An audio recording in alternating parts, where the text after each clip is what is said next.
As a small business guy, yes, I have lots to say about the HST. It's really going to affect our business as far as trying to grow as a small business, trying to franchise out in a really weak economy. It's just another little slap in the face.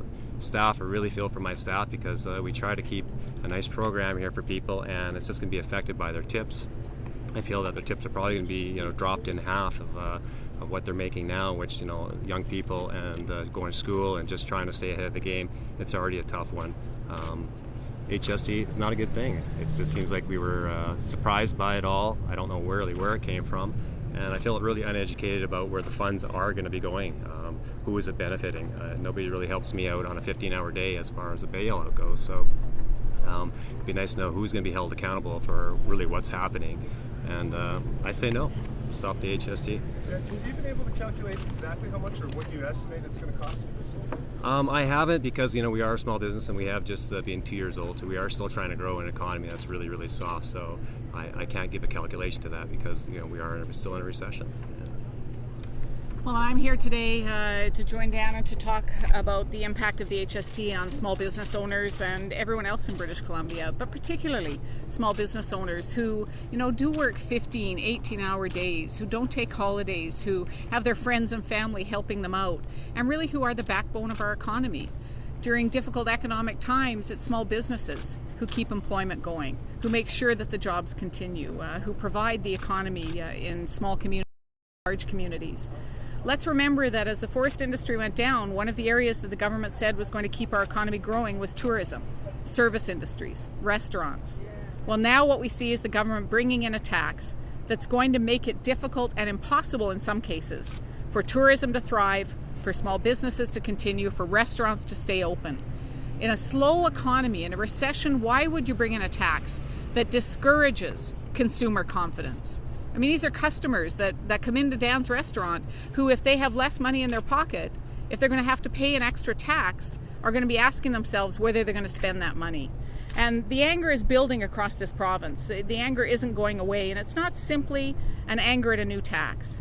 It's an anger at a government that lied to British Columbians during the election, that didn't tell them the truth, and now is saying, don't worry, this is good for you. Well, I'm hearing from British Columbians from all walks of life and all political stripes to say this is not good for British Columbia. We're going to fight it, and we're going to get the government to back down. So far, so good, and hopefully the message is getting out. We're at the Schubert Centre in Vernon tonight and all the media in between. And then back to Vancouver and start over again in Vancouver naturally. But it's catching on, it's moving throughout the province. Do you think the government miscalculated what the outrage would be? Oh, absolutely. They obviously could never have thought there would be this much in opposition, or they would have stopped right then. But they're stubborn. Hopefully we can stop. What do you make of you and the NDP being on the same side? Well, it's not only the NDP. I'm very proud that all of these people are joining in.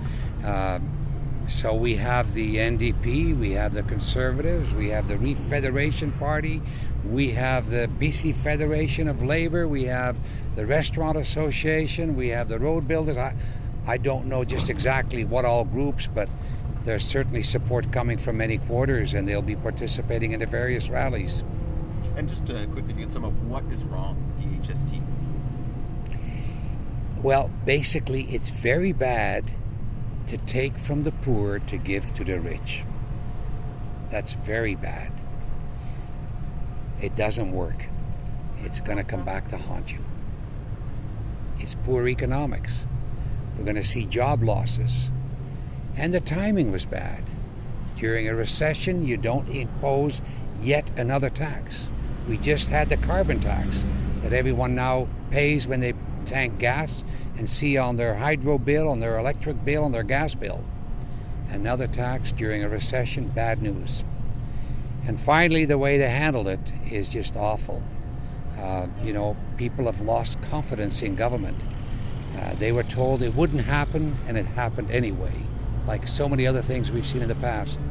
They were told the budget was $495 million over, but they would hold it there, no problem. Well, it turned out to be $3 to $4 billion over. So we've not been getting truthful messages.